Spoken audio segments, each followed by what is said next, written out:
Ah, it's morning again. Um, I always wear hats outside. I'm inside now, but I've been wearing these hats. Um, I have this hair which grew because of COVID. I didn't have any haircut during COVID, and then I had long hair for the first time in my life, and I'm having fun with it. Um, Yesterday, I headed out to walk to the studio, and I'd forgotten to bring my mask because I wear my mask when I go into the studio, the building. When I get into the lobby of my studio building, you have to go in the lobby and then get in a very small elevator, and uh, and also upstairs from my studio, the bathrooms are common use, so I have to go down the hallway and be in the bathroom. So I wear a mask. So I forgot my mask, so I stopped in at a deli on the way. I was going up Third Avenue. I had the idea of stopping at Blick Materials, Art Materials. Um, so I said, well, I'll just go into a deli and buy one. And I did. And I was standing there, and there was a very tall man in front of me, and he was probably 65 years old and huge. I mean, not only, he wasn't really fat exactly, he was just built really big. And what he looked like to me was like a farmer from Iowa who was weird when he was a kid.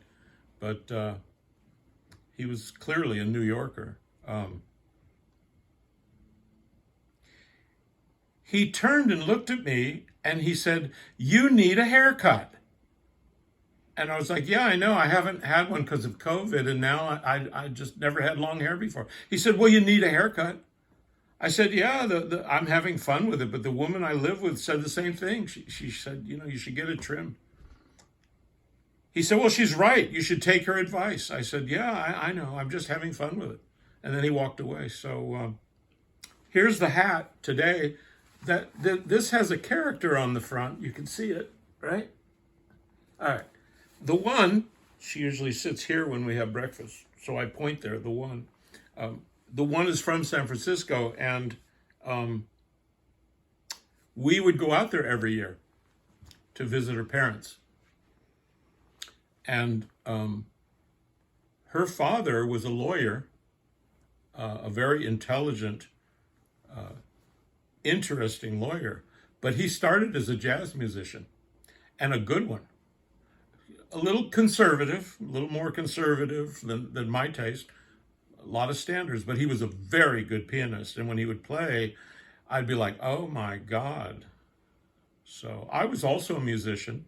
Um, I was trained on clarinet classically at the age of 8. And so, you know, I gravitated to jazz as well. So we had an interesting common bond and we would talk music. And he was a lovely man. And he died some years ago. And he meant a great deal to me. So when I was a kid, I was in Florida and they moved me.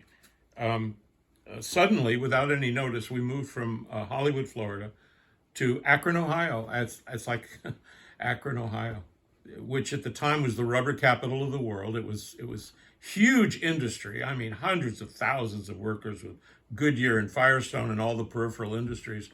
And the home we lived in was right down the street from a junior high school, and it was my last year. They moved me when I would be beginning my last year of junior high, so I didn't know anybody.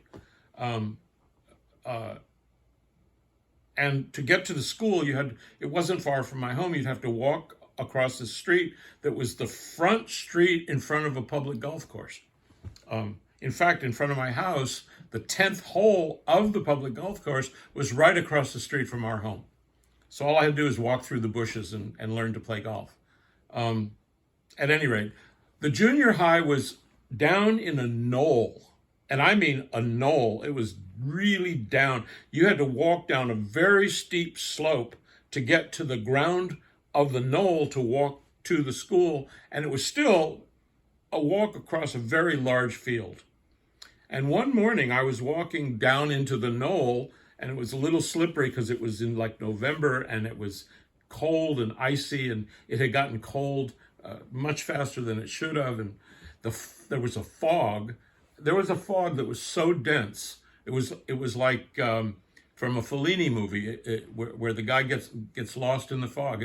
The fog was so deep, all you could hear were other students walking or talking somewhere in the fog. And as I'm walking and I'm looking down at the ground, because that's about all you can see is the fog in the ground, there was this little mole. It couldn't have been about that big. And its nose was totally bloodied.